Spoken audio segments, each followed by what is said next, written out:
Eyewitness News, Sunday morning.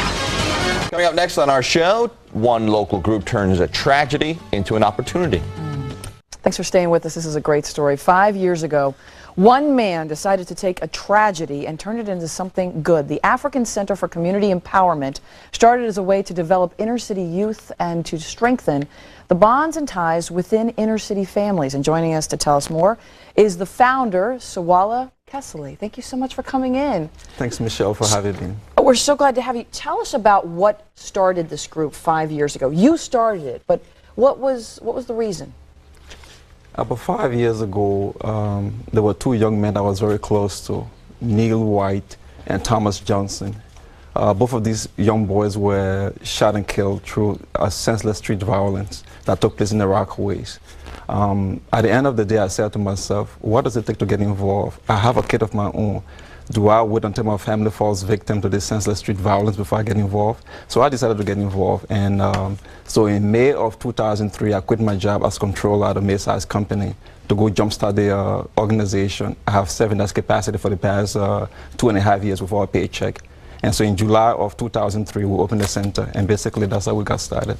Was this an epiphany? Was this something that happened to you overnight? You just thought, you know what, we've got to take this horrible tragedy and turn it into something positive? Or was it a conversation in the neighborhood? These were your neighbors who were killed, right? Look, Michelle, when you hear about street violence, it's just a mere statistics until, of course, it hits home or close to home. And then you see the agony that it brings to a family. A child's life has been snatched away. That family is agonizing. And so when those kind of things happen and you have a child who of the same age group, you can't help but, act.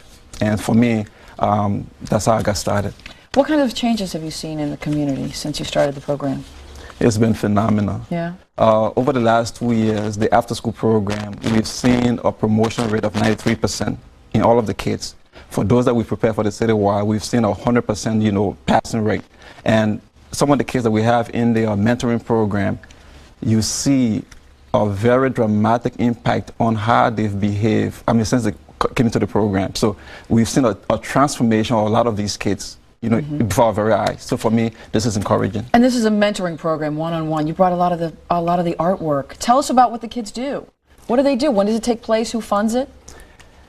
The artwork actually takes place on a Saturday and is instructed by a superb, community activist, Mackenzie Brooks.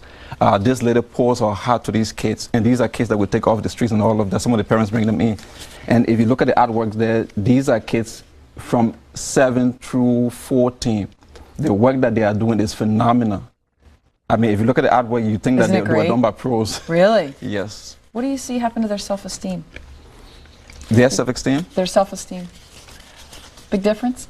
A lot of difference. I bet. Remarkable difference. The parents are excited. We are excited. As a matter of fact, because of the reputation of the program, we have a long waiting list for the mentoring program, for the after-school program, and for the other programs that we have as well. All right, we want to get as many kids in there as possible. Yeah. The program is ACCE. You can find out about it on 7online.com, and you're all funded through donations, right? Yes, since I started, like I said, I haven't gotten paid for the past 2.5 years. Board members do contribute. My wife is even beginning to complain now, but it's been a rough going. But we're hoping that with some publicity and people getting to know about the work that we do, that, they will begin to make some contributions. Well, people can find out about it on 7online.com if they want to give money and help you out. Thank you so much for coming in. Thanks again, Michelle, for having us.